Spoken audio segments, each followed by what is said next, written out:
Hello friends, again welcome back to your favourite YouTube channel. इस video के अंदर हम बायोटेक का पार्ट अगला स्टार्ट करते हैं। तो आइए, हमने काफी हद तक पूरा बायोटेक खत्म कर लिया। विदाउट वेस्टिंग टाइम स्टार्ट करते हैं अगला पार्ट। देखो, अगले पार्ट के अंदर बिल्कुल वही चीजें जो अभी तक हमने पढ़ी उन्हीं को दोबारा दोहराना है और कुछ भी नहीं है। देखो क्या बोलती है NCERT, process of recombinant DNA and technology. Recombinant DNA कैसे बना? अभी तक हम बनाते ही क्या रहे, रिकॉम्बिनेंट डीएनए। तो उसी को दोबारा से रिवाइज करवा रही है एनसीईआरटी। क्या बोलते हैं, recombinant DNA technology involve a several step in a specific sequence. एक पर्टिकुलर सीक्वेंस में चलेंगे सारे के सारे step as isolation of DNA, fragment of DNA by. देखो वो स्टेप्स क्या क्या है। पहले तो हम डीएनए को आइसोलेट करेंगे, सेल से डीएनए को निकालेंगे, ठीक है। जो डीएनए अपने को चाहिए, जीन ऑफ इंटरेस्ट, हम क्या करेंगे, एक्सट्रैक्ट करेंगे कहां से, सेल से, ठीक है। फिर उसके बाद बोलते हैं फ्रेगमेंट ऑफ डीएनए। फिर जो जीन हमें, डीएनए का जो पार्ट या जो जीन हमें चाहिए उसका फ्रेगमेंट करेंगे, है ना, बाय द रेस्ट्रिक्टेड एंडोन्यूक्लियस, आरई की मदद से, ठीक है। फिर उसके बाद आइसोलेशन ऑफ डिजायर फ्रेगमेंट। अब आरई तो सबके टुकड़े कर देगी, हमें जो डिजायरेबल चाहिए हम उसको आइसोलेट करेंगे, ठीक है। किससे करेंगे हम ये चीज? जेल इलेक्ट्रोफोरेसिस टेक्निक से करेंगे, ठीक है। ये समझ आया।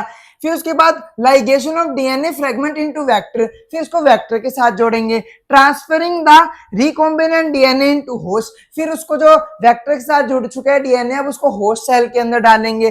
कल्चरिंग द होस्ट सेल, अब होस्ट सेल को ग्रो करवाएंगे, कल्चर करेंगे, मतलब होस्ट सेल ग्रो करेगा, ठीक है। In a medium of a large scale and extract of a desire product, अब वो बहुत बड़ी मात्रा में होस्ट सेल को ग्रो करवाएंगे, फिर हमें प्रोडक्ट मिलेगा, ठीक है। डीएनए, डीएनए से आरएनए मिलेगा, आरएनए से प्रोटीन बनेगा, प्रोटीन से हमें जो चीजें चाहिए, हमारा एंजाइम वगैरह सब कुछ हमें मिल जाएगी, ठीक है। Let examine each this step in some detail. भाई अभी तक डिटेल ही पढ़ते आ रहे हैं और पढ़ा क्या है चैप्टर के अंदर, अभी आपको एक बार रिवीजन ही लगी होगी और कुछ ही नहीं था इन पॉइंट्स के अंदर। अब आगे चलते हैं, देखो आगे क्या बोलती है NCERT, isolation of genetic material. मतलब जेनेटिक मटेरियल को हम आइसोलेट कैसे करेंगे? जेनेटिक मटेरियल कौन सा है? डीएनए है।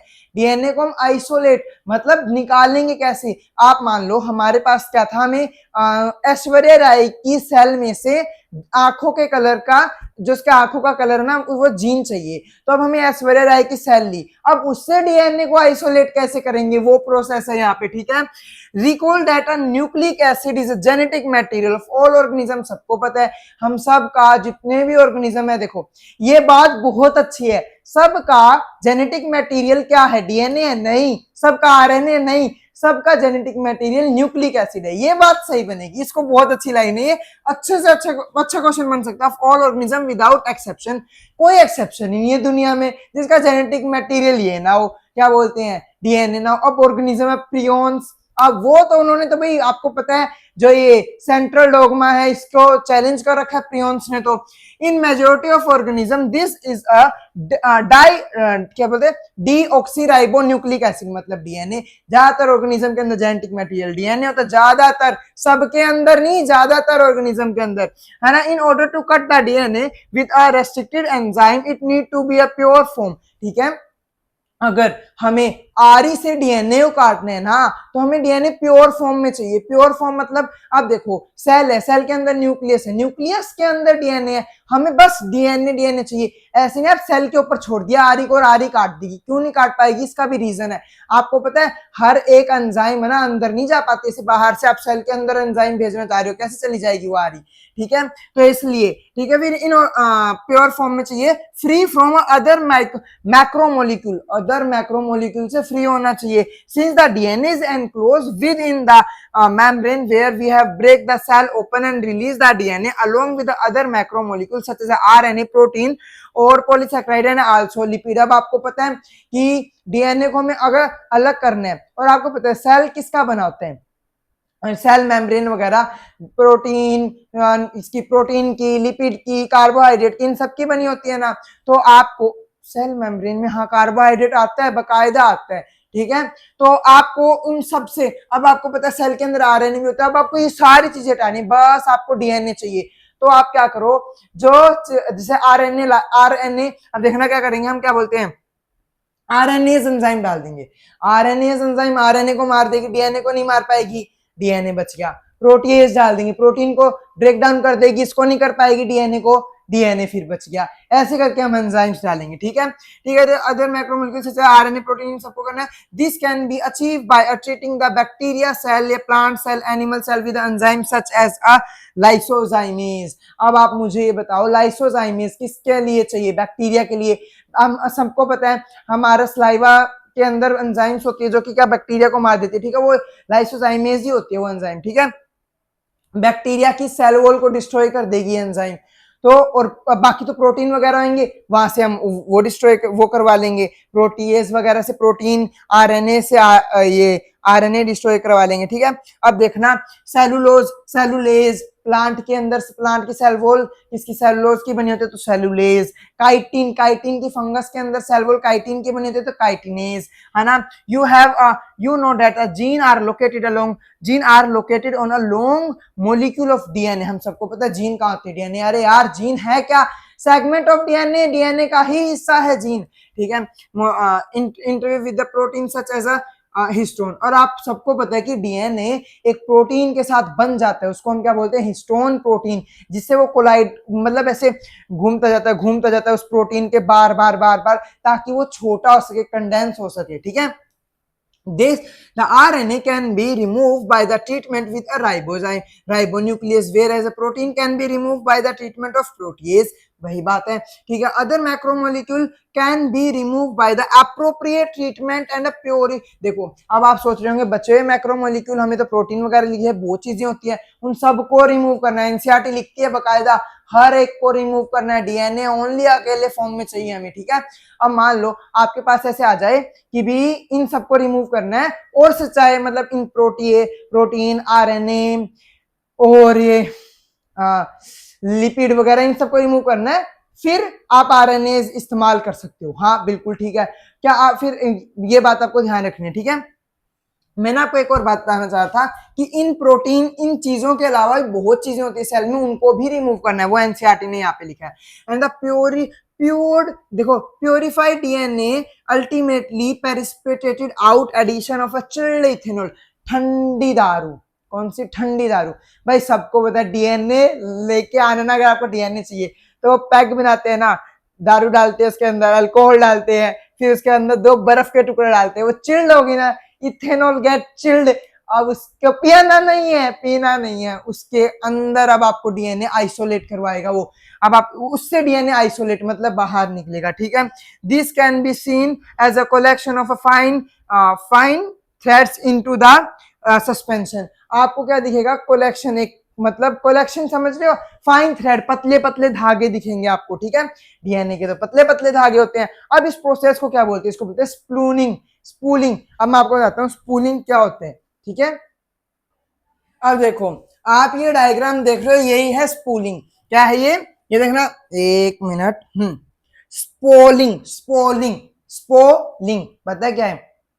ठंडी दारू के अंदर आपने डीएनए डाल दिया, वो बचा हुआ सौदा था वो डाल दिया उसके अंदर, फिर आपने चम्मच से घुमाया, और चम्मच को ऐसे देखोगे ना तो आपको ना ऐसे देखना, ऐसा दिखेगा, ठीक है। ऐसा एक पतले पतले से धागे धागे से दिखेंगे, ठीक है। वही डीएनए है, ठीक है। इसको ना लड़के काफी अच्छे से रिलेट कर सकते हैं, बहुत अच्छे से, ठीक है। समझ रहे हो आप? तो वही जो आप सोच रहे हो ना, हाँ बिल्कुल वही, बिल्कुल वैसा ही थिक सा होगा। और ऐसे ही आप उसको ऐसे अगर ऐसे देखो क्या बोलते हैं, जैसे आप उसको ऐसे वो करते हो, चम्मच से ऐसे लेके जाओगे तो थिक सी स्लाई, वो पतले पतले धागे से ऐसे जाएंगे, ऐसे वो जेली सी टाइप की, समझ रहे हो ना? मैं कह रहा हूँ लड़के काफी अच्छे से रिलेट कर सकते हैं इस चीज को, काफी अच्छे से, है ना। तो स्पूलिंग समझ आया आपको? आई होप बिल्कुल समझ आया होगा, है ना। चलो मैं बता ही देता हूँ यार, इतना क्या ही वो सस्पेंस करना, कि देखो इसमें कोई वो बात नहीं है, अजीब बात नहीं है, कोई अजीब बात नहीं है। देखो जब क्या बोलते हैं, एक मिनट मैं क्यों कह रहा हूं कि कोई लड़का इसको काफी अच्छे से रिलेट कर पाएगा। देखा क्या होता है, जब स्पर्म होते हैं ना, स्पर्म वो भी ऐसे ही इसी टाइप का थिक सा होते हैं, ठीक है। ऐसे नहीं कि वो बिल्कुल ही लिक्विड हो और बिल्कुल ही गाढ़ा हो, ज्यादा गाढ़ा भी नहीं होता, बिल्कुल लिक्विड भी नहीं होता। तो अगर उसको आप है ना कभी भी ऐसे हाथ से ऊपर करोगे ना, तो वो आपको ऐसे फाइन सस्पेंशन बनाता हुआ दिखाएगा, है ना, ऐसे फाइन धागे धागे टाइप का, वैसा ही सेम ये आप लैब के अंदर करके देखो, सेम आपको वैसा ही समझ आएगा। ठीक है, तो इसलिए कहा था मैंने, रिलेट कर सकते हैं। बाकी आप तो बायो के बच्चे हो, आपको तो कोई हंसी वसी आई नहीं होगी, मेरे को ही आ गई यार हंसी, क्या करें, सोच गंदी है ना मेरी, आपकी तो नहीं है। ठीक है, अब देखना, cutting of DNA at a specific location. अब ये मत पूछना और फालतू की चीजें मत पूछना, अब वो मैंने एक एग्जांपल लेके बताया था, वो बता दिया, काफी अच्छे से रिलेट कर पाए होंगे, अब आप समझ ही पाएंगे कि स्पूलिंग में होता क्या है। ठीक है, तो अब देखते हैं आगे, cutting of DNA at a specific location. अब डीएनए को पर्टिकुलर लोकेशन से काटना है, आरी से, वही सब कुछ चल रहा है। देखो, restricted enzyme digest at perform by incubating purified DNA molecule with the respective enzyme at the optimum condition for the specific enzyme। क्या बोल दिया, क्या चला गया, मत ध्यान दो, कुछ नहीं गया, सब समझ आएगा। रेस्ट्रिक्टेड एंजाइम मतलब आरी, digestion, restricted enzyme digestion are perform by, जो रेस्ट्रिक्टेड एंजाइम डाइजेशन है वो कैसे परफॉर्म होता है, बाय इंक्यूबेटिंग प्योरिफाइड डीएनए। आपने डीएनए को प्योर कर लिया with the restricted enzyme at optimum condition for the specific enzyme. अरे भाई, हर एक एंजाइम की एक ऑप्टिमम कंडीशन होती है, एक पर्टिकुलर टेम्परेचर, एक पर्टिकुलर पीएच, उसी के अंदर वो काम करती है। तो वही बात है, उससे कम पीएच में वो काम नहीं करेगी, उससे ज्यादा पीएच में नहीं करेगी, उससे कम टेम्परेचर, उससे ज्यादा टेम्परेचर, एक ऑप्टिमम कंडीशन होती है हर एक एंजाइम को। वही बात लिख रही है बस एनसीईआरटी, अब तो कुछ नहीं गया ना ऊपरा कर, अब तो सब समझ आया होगा।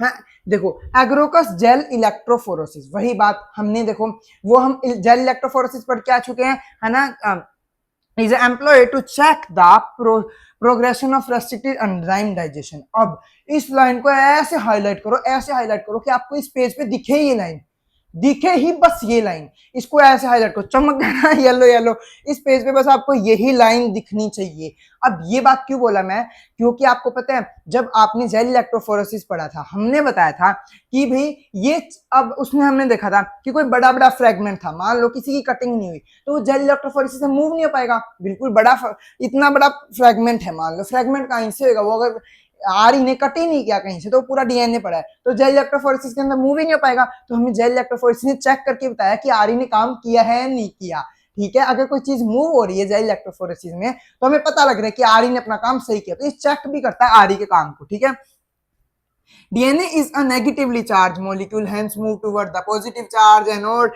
है ना, this prove that the repetitive with the vector also। मतलब देखो, अब यही काम, अब इसको भी हाईलाइट करो बिल्कुल अच्छे से, यही काम हम वेक्टर के साथ करेंगे। अब कोई ये तो जेल इलेक्ट्रोफोरेसिस की बात थी, इसको तो नहीं बताना चाहिए यार, 70 बार बता चुके हैं और 70 बार आपके एग्जाम में पूछ लिया होगा। और अब ये देखना क्या बोलते हैं कि repetitive with the vector also. अब आप कोई सोच रहा होगा, अच्छा वेक्टर को भी जेल इलेक्ट्रोफोरेसिस के अंदर लेके जाएंगे, अरे नहीं, वो उनकी बात कर रही कटिंग वगैरह की, जो पहले पीछे कटिंग हुई थी ना कि एक स्पेसिफिक जगह पे ही आरी कट करेगा, यहाँ पे अब कट कर रही थी ना आरी स्पेसिफिक जगह पे ऑप्टिमम कंडीशन पे, वो बात कर रहे हैं जेल इलेक्ट्रोफोरेसिस। देखो, तो अब ये ना जेल इलेक्ट्रोफोरेसिस की बात नहीं कर रहा, ये किसकी बात कर रहा है कि हमने अभी देखा था कि आरी ने एक स्पेसिफिक जगह पे जीन ऑफ इंटरेस्ट को कट किया था, वैसे ही वेक्टर को एक स्पेसिफिक जगह पे कट करेगी आरी। तो आई होप आपको ये चीज तो समझ आई होगी। अब देखना, ये गड़बड़ी बताऊं कहां से हुई है, मैं कंटिन्यूसली पढ़ाता गया, वीडियो बंद होगी। अब चैप्टर फिनिश और मैंने देखा मैं तो यहाँ पे हूँ, ओ माय गॉड, वह क्या, समझ नहीं सकते आप क्या बीतती है। ठीक है, तो अब उसके बाद देखना, फिर भी उसी पॉजिटिव एटीट्यूड के साथ आपको कंटिन्यूसली दोबारा पढ़ाया जाएगा। ये वीडियो ऑटोमेटिक बंद हो ना, नहीं चल रही है, फिलहाल तो चल रही है। ठीक है भाई, अब मेरे को बार बार जाना पड़ेगा चेक करने के लिए, अब तो सच में ही जाना पड़ेगा यार, ये तो मेरे साथ बहुत बुरा हुआ है आज की इस वीडियो में।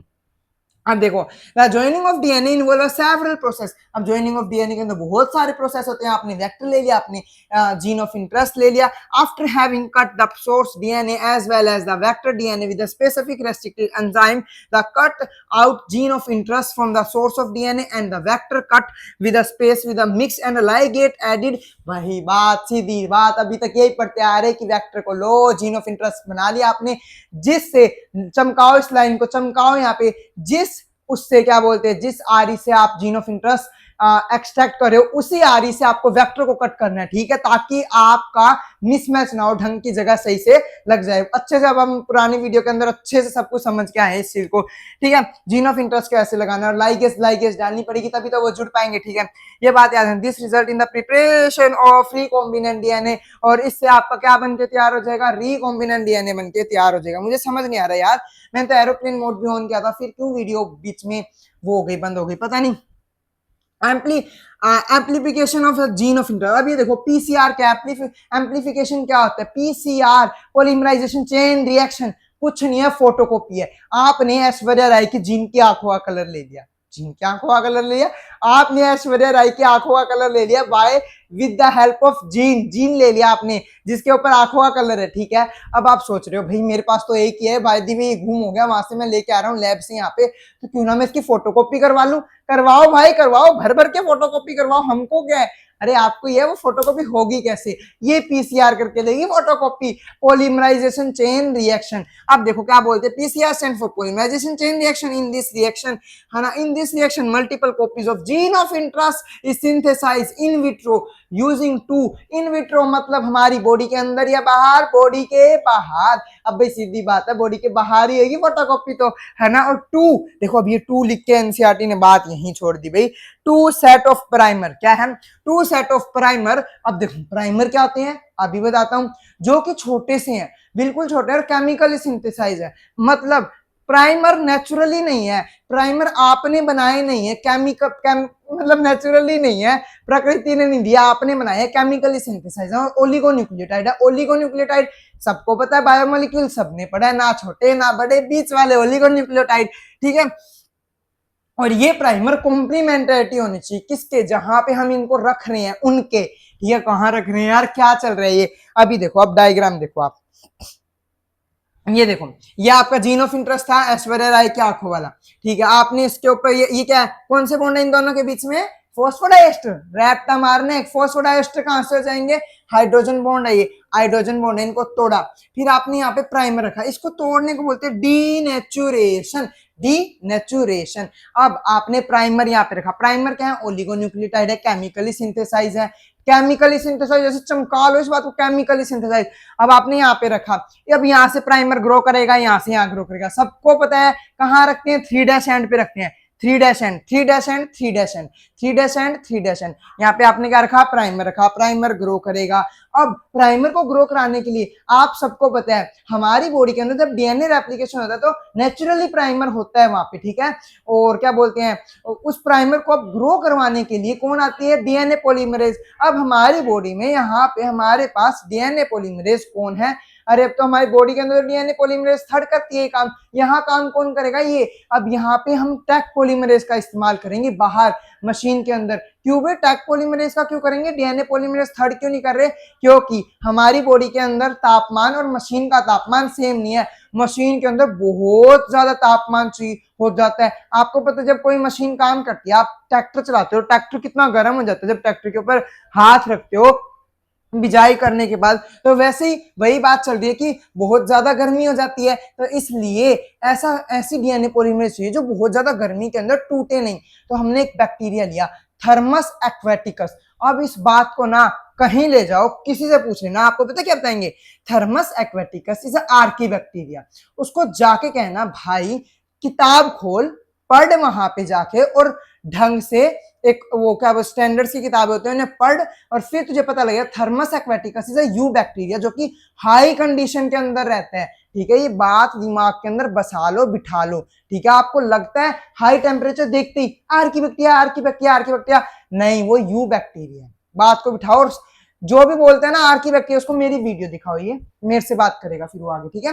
फिर मैं उसे वो किताब दिखाऊंगा, कितनी हाई स्टैंडर्ड की किताब है, उसको नेग्लेक्ट, वो तो कौन ही होता है नेग्लेक्ट करने वाला, तो कोई नेग्लेक्ट नहीं कर पाएगा, ठीक है। उससे उस बैक्टीरिया के अंदर जब डीएनए रेप्लिकेशन होता है तो वहां पे एक क्या चाहिए रहती है, डीएनए पॉलीमरेज। वो डीएनए पॉलीमरेज हम पीसीआर के अंदर इस्तेमाल करेंगे, और वो टैक थर्मस एक्वेटिकस, देखो टी से थर्मस, ए क्यू से एक्वेटिकस बैक्टीरिया, और साथ में हमें डीऑक्सीराइबो न्यूक्लियोटाइड भी चाहिए। मतलब वही बात है, अब इसको आगे आगे बढ़ाएगा। अब ये सेल तो है नहीं कि इनके पास आगे चलाने वाले वो पहले से पड़े हैं, हमें यहाँ पे देना पड़ेगा खाना जो आगे आगे बढ़ेगा, ठीक है, वही बात है। अब इसको बोलेंगे एक्सटेंशन, उसको एनिलिंग बोल दिया। अब ये डीएनए पॉलीमरेज दे दी और ये खाना दे दिया कि ले पॉलीमरेज इनको जोड़ती चल जोड़ती चल जोड़ती चल, इसको एक्सटेंशन बोल दिया। अब ये है एम्पलीफिकेशन, जब ये साइकिल 30 बार चलेगी तो 1 बिलियन मिल जाएंगे आपको copy photocopy.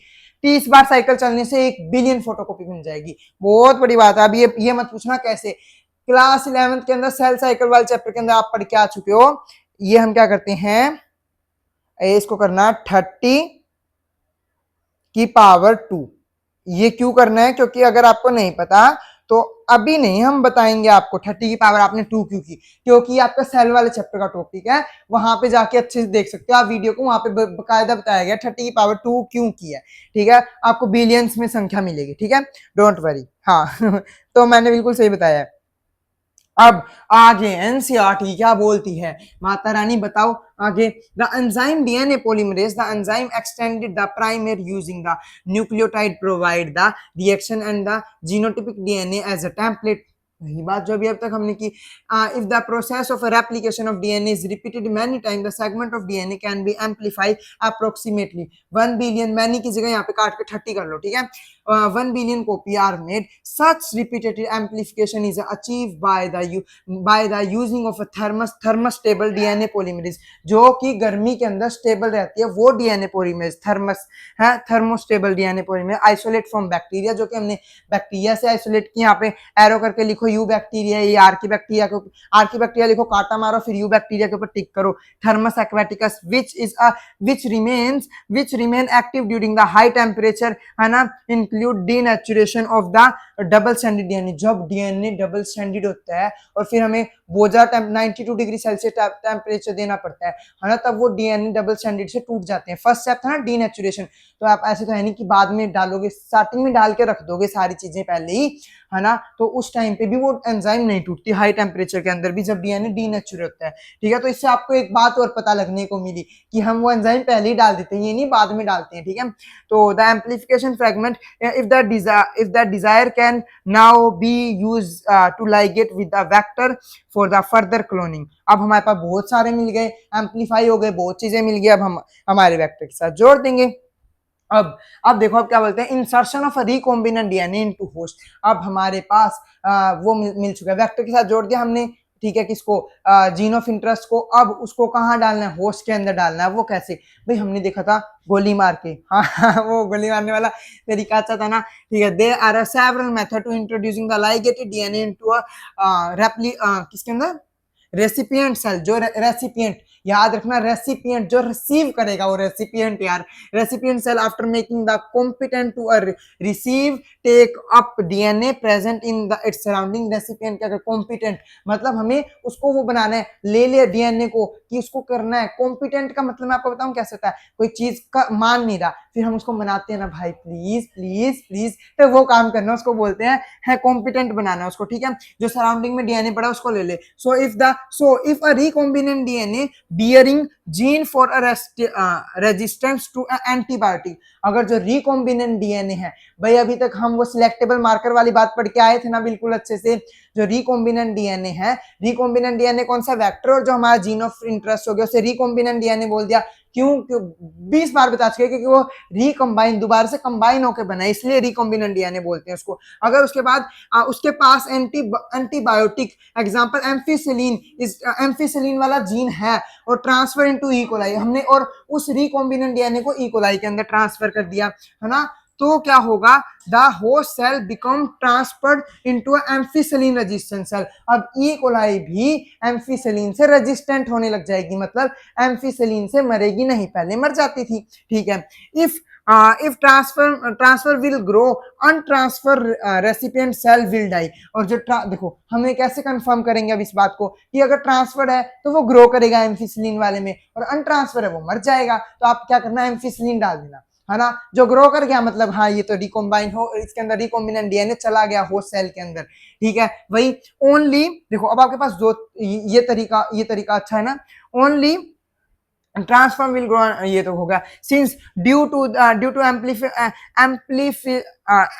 ampicillin resistance gene, one is able to select transform cell in the presence of ampicillin. The ampicillin resistance in this case are selectable marker. अब की बार नीट का क्वेश्चन भी था कौन सिलेक्टेबल मार्कर की तरह एक्ट कर सकती है, एक क्वेश्चन था अच्छा खासा वो। तो अब यहाँ पे किसने सिलेक्टेबल मार्कर की तरह एक्ट किया, किसने सिलेक्ट करवाया, किसने सिलेक्ट करवाया, एम्फिसिलिन ने सिलेक्ट करवाया कि रिकॉम्बिनेंट को ये मतलब इस सेल के अंदर जो रिकॉम्बिनेंट डीएनए वो आया है नहीं, ये सेल रिकॉम्बिनेंट सेल बना है या नहीं बना, ठीक है। तो ये वाली बात तो आई होप आपको समझ आएगा।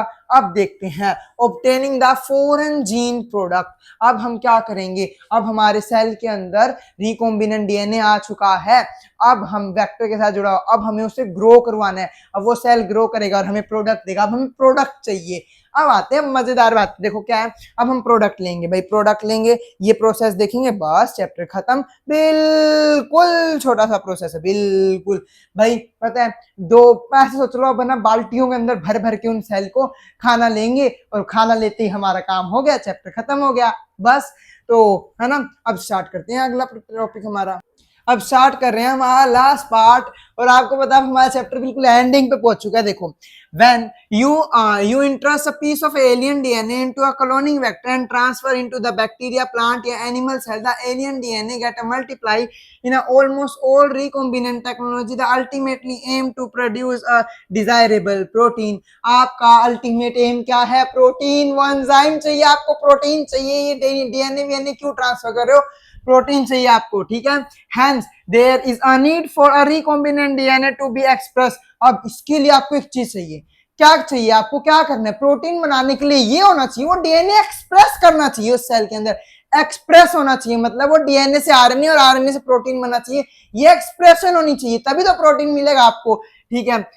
फिर उसके बाद देखो, the foreign gene get express under appropriate condition. Foreign gene एक अप्रोप्रिएट कंडीशन के अंदर ही दूसरे सेल के अंदर एक्सप्रेस होता है, ठीक है। The expression of foreign gene into a host cell involve understanding many technical detail. इसके अंदर बहुत सारी टेक्निकल डिटेल होती है। अब इस बात को चमकाओ, हाईलाइट करो कि फॉरेन जीन एक डिफरेंट सेल के अंदर एक पर्टिकुलर कंडीशन के अंदर ही क्या होता है, वो करता है, क्या बोलते हैं, एक्सप्रेस होता है, ठीक है।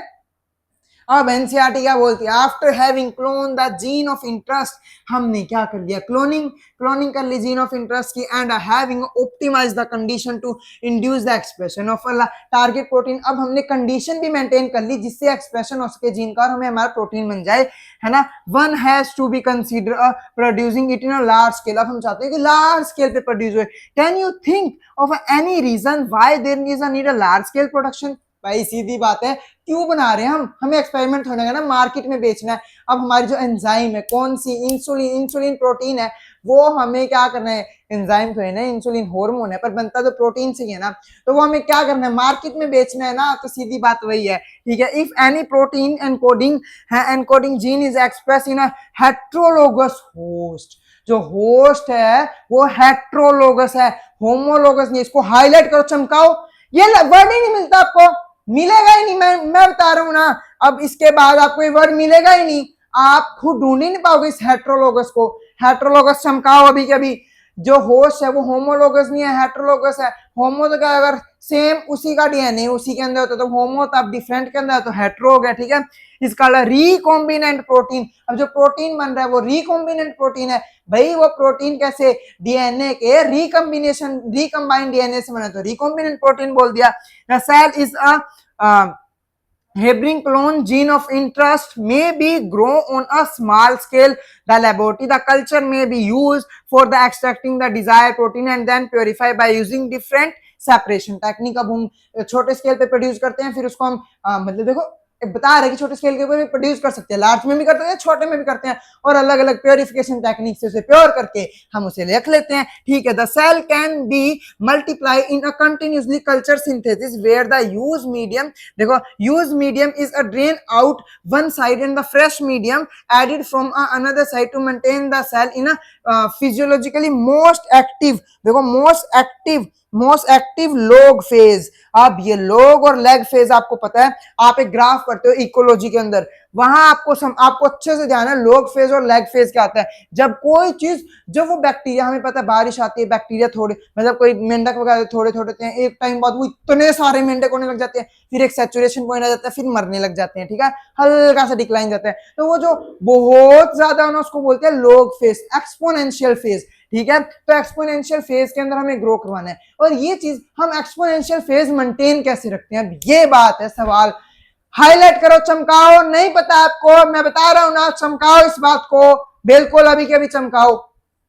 कैसे हम पता लगाते हैं कि एक्सपोनेंशियल फेज है, कैसे मेंटेन करते हैं, हम डालते रहते हैं मीडियम। अब देखो ये असर्शन रीजन है कि हम मीडियम, असर्शन है, हम मीडियम डालते रहते हैं और एक साइड से मीडियम जो मन गया उसे निकालते रहते हैं, रीजन ताकि एक्सपोनेंशियल फेज मेंटेन रख सके। बिल्कुल सही है, फर्स्ट आंसर बनेगा। और आप पता नहीं क्या ठोक के आओ इसका आंसर, तो ये बात याद रखना, ठीक है। एनसीईआरटी बकायदा लिख के बता रही है आपको, चिल्ला चिल्ला के बता रही है, ठीक है। तो this type of a culturing method produce a large biomass leading to high yield of desirable protein. बहुत ज्यादा मात्रा में हम डिजायरेबल प्रोटीन को इस तरीके से पा सकते हैं, ठीक है। Small volume culture can not yield the क्या बोलते हैं, applicable quantity of the product. हम ढंग की मात्रा में नहीं मिल पाते हमें चीजें अगर हम स्मॉल स्केल पे प्रोड्यूस करें। To produce a large scale quantity development of bioreactor. अब ये देखो बायोरिएक्टर, इसको मार्क करो, बायोरिएक्टर, ठीक है।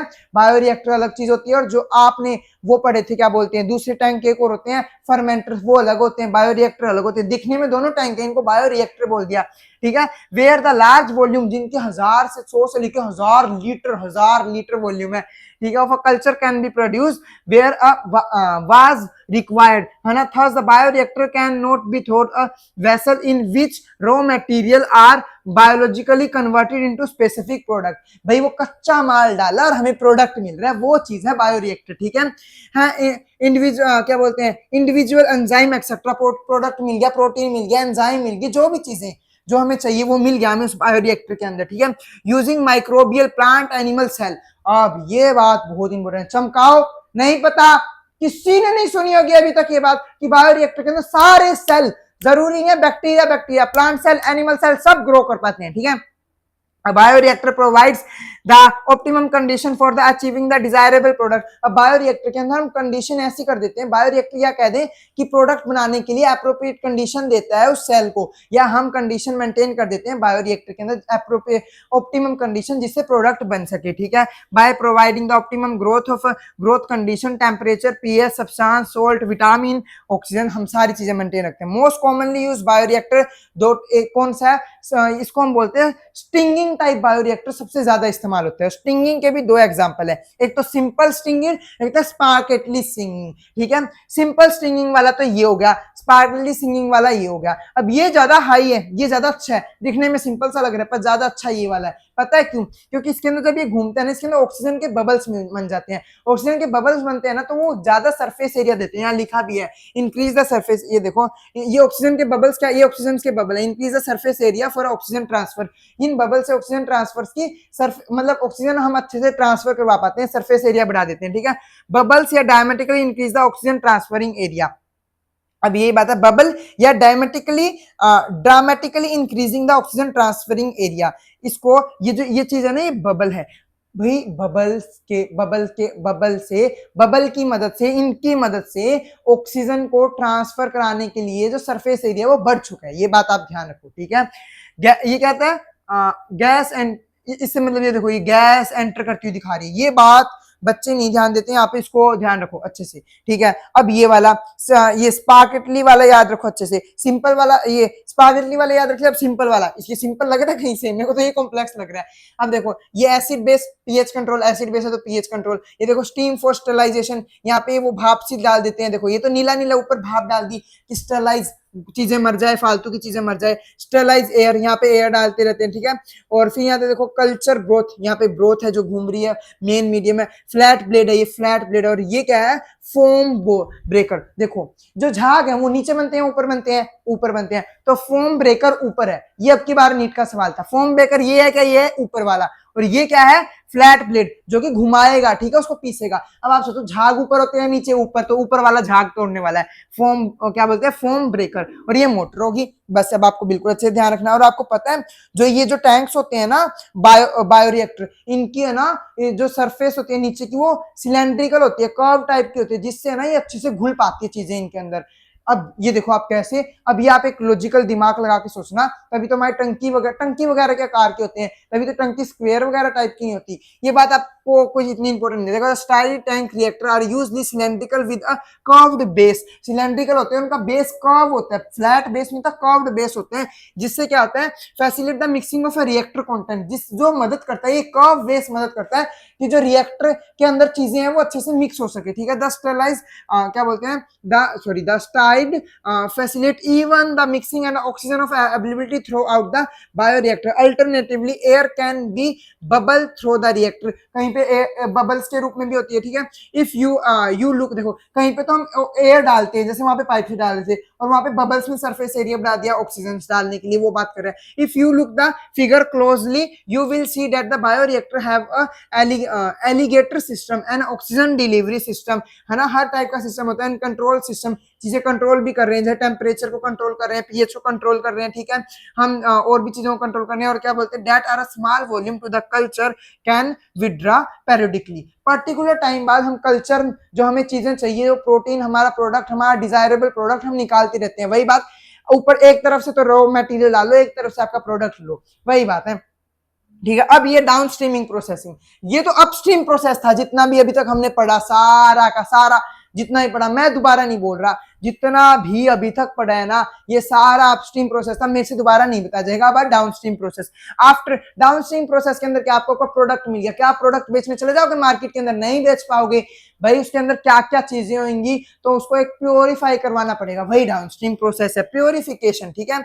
After the completion of a biosynthetic stage, उसको अपस्ट्रीम भी बोलते हैं, बायोसिंथेटिक भी बोलते हैं। देखो बायो मतलब लिविंग थिंग, लिविंग थिंग से सिंथेसाइज हुआ है, सेल से चीजें बनी है, ठीक है, सेल से ही बनी है ना चीजें, सेल के अंदर से ही प्रोटीन निकला है ना वहां पे, तो बायोरिएक्टर के अंदर तो लिविंग चीजों से ही चीजें बनी है, तो वो क्या हो गया, उसको बायोसिंथेटिक स्टेज भी बोल दिया। बायो मतलब लिविंग चीजें, सिंथेसाइज बनाई है चीजें, ठीक है, या अपस्ट्रीम प्रोसेस बोल दिया, ऊपर वाला process. The product have been subjected through the series of process before it ready to making the marketing as a finish। भाई मार्केट में बेचने से पहले इसके बहुत सारे काम करने पड़ते हैं प्रोडक्ट के। The process including the separation and purification, अब उस प्रोसेस को, प्रोडक्ट को हम क्या करेंगे, सेपरेट करेंगे और प्योरीफाई करेंगे, ठीक है। The process include which are collectively referred to as a downstream process। देखो सेपरेशन करना, सेपरेशन किससे करेंगे भाई, उस क्या बोलते हैं, उसके अंदर बहुत सारी चीजें होंगी, मरे हुए सेल भी होंगे वहां पे और जिंदा चीजें भी होंगी, जो हमें प्रोडक्ट चाहिए था उससे सेपरेट करेंगे, फिर से साफ सुथरा करेंगे, प्योरीफाई करेंगे, ठीक है। द प्रोडक्ट, देखो product has to be formulate with a suitable preservative, अच्छे खासे प्रिजर्वेटिव डालेंगे जिससे वो खराब ना हो प्रोडक्ट। आपको पता है, हम देखो कोई भी चीजें जो आप ये पैकेट फूड डालते हैं, प्रिजर्वेटिव्स होते हैं ताकि आपका खाना खराब नहीं हुआ हो, ठीक है। Such formulation have to be undergo through clinical trial, अब उसको क्लिनिकल ट्रायल के लिए भेजेंगे, क्या ये सही है, उसके लिए लोगों को ट्रांसफर कराने के लिए, ठीक है। इन केस ऑफ ड्रग, अगर वो ड्रग्स है, मतलब ड्रग्स मतलब वो नहीं है नशे वाले ड्रग्स, दवाइयों को ड्रग्स भी बोलते हैं, ठीक है। Strictly strict quantity control testing for each product is also required, बकायदा अच्छे से टेस्टिंग होगी उसकी, ठीक है। Downstream processing and quality control testing very product to product, बहुत अच्छी बात है, बहुत सिंपल और कॉमन सी बात है, सबको पता होनी चाहिए। अब डाउन स्ट्रीम प्रोसेस है वो प्रोडक्ट टू प्रोडक्ट वेरी करते हैं। प्रोडक्ट टू प्रोडक्ट कैसे वेरी करता है, सुनो। अब मान लो कोई एक प्रोडक्ट है चिप्स और एक है प्रोटीन, इंसुलिन, तो मुझे बताओ इंसुलिन के अंदर जो प्रिजर्वेटिव डालोगे, डाउन स्ट्रीमिंग प्रोसेस के अंदर प्रिजर्वेशन का ऐड करना होता है ना, होता है। और इंसुलिन को जैसे आप सेपरेट करोगे, क्या वैसे चिप्स को सेपरेट करोगे, क्या वही प्रिजर्वेटिव चिप्स में डालोगे, तो प्रोडक्ट टू प्रोडक्ट वेरी करता है। तो चिप्स कहां से आ गए बीच में, एक एग्जांपल लेके बता रहा हूं, एक एग्जांपल लेके। अब मान लो एक तो आपने इंसुलिन बनाई और एक आपने बना ली कोई वो बना लिया, कोई और एंजाइम बना ली, ठीक है। अब जैसे कि प्रोटीज बना ली, प्रोटीज एंजाइम कोई अच्छी सी दिमाग में नहीं रही, लाइसोजाइमेज बना ली मान लो, है ना। तो वो तो बैक्टीरिया को मारेगी और इसका काम हमारी ग्रोथ करवाना। तो इनके अंदर जो चीजें, इनको कैसे सेपरेट करोगे, इसको अलग तरीके से सेपरेट करोगे, इसकी प्योरिफिकेशन अलग होगी, इसकी प्योरिफिकेशन अलग होगी। तो ये चीज आपको, ये लास्ट लाइन भी बहुत इंपॉर्टेंट है, इसको भी चमका डालो, ठीक है। बिल्कुल सिंपली सब कुछ समझ आया। और ये ना प्रिजर्वेशन वाली लाइन ऐड कर लो। सबको ये पता सेपरेशन और प्योरिफिकेशन करते हैं, प्रिजर्वेशन भूल जाते हैं, इसको चमकाओ अभी कभी। तो हमारा चैप्टर हुआ फिनिश। अब ये पेन हमने कर दिया बंद, देखो पहले पेन ऐसे खोलते थे, अब ये हमारा चैप्टर हुआ फिनिश, ठीक है। आपका चैप्टर हो चुका है फिनिश। अब मिलते हैं अगली वीडियो में अगले चैप्टर के साथ। स्टे कनेक्टेड विद आपके favourite YouTube channel atomic study के साथ। जुड़े रहिए, पढ़ते रहिए, समझते रहिए। बाय। मिलते हैं अगली वीडियो के अंदर बहुत अच्छे और शानदार चैप्टर के साथ।